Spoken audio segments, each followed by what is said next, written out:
Lazarus lived in Bethany, a small village where everyone knew each other and where his home was a refuge for Jesus. Because there were no crowds or questions, only sincere friendship, shared bread, and peaceful nights. But one day his body began to fail without warning or explanation. His strength ebbed, his fever soared, and death began to creep slowly through the hallways of that house. Martha tried to be strong, Maria wept in silence, and Lazarus could barely speak, but they all knew one thing. Jesus had to come because he had already healed others, opened eyes, cleansed lepers, and because when Jesus was present, death had no authority. The message was sent urgently. Lord, the one you love is sick, and every minute seemed eternal, but Jesus didn't arrive, not the next day, nor the day after. And meanwhile Lazarus' breathing grew weaker, his pain deeper, and his hope more fragile, until finally silence filled the room. Lazarus died without seeing Jesus, without understanding the delay, without a last word. His body was prepared, wrapped in linen cloths, and placed in a tomb sealed with a large heavy stone, and Bethany was filled with lamentation, for when death arrives and God remains silent, the human heart breaks.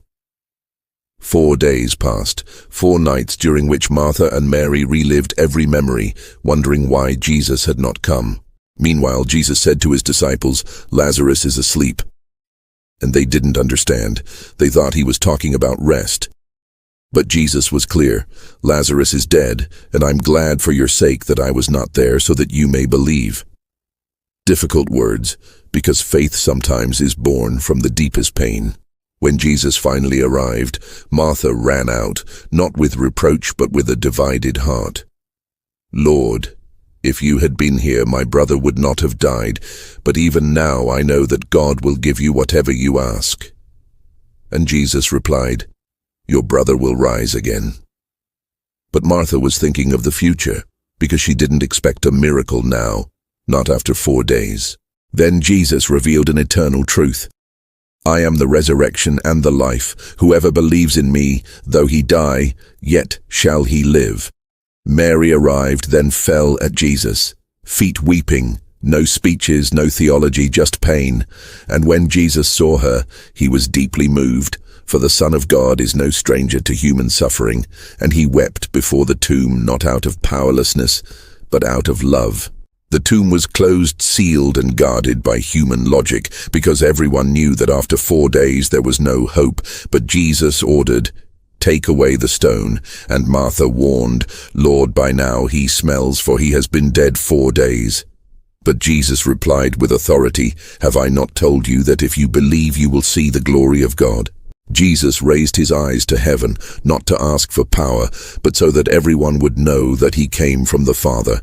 And then he cried out in a loud voice, "Lazarus, come forth," a direct personal command, because if he hadn't called him by name, all the dead would have come out. In the depths of darkness, Lazarus heard a voice that pierced death and returned to the body he had left behind. His heart began to beat again. His lungs breathed, and his feet walked toward the light, still bound in bandages. For the miracle begins in the spirit and continues in the process. The astonishment was absolute. No one shouted, no one applauded, because they were facing something they couldn't explain. Death had obeyed, and Jesus said, "Loose him and let him go," because when God restores, he leaves no chains. But the miracle sparked fear because many believed while others decided that Jesus had to die, since a man who raises the dead cannot be controlled.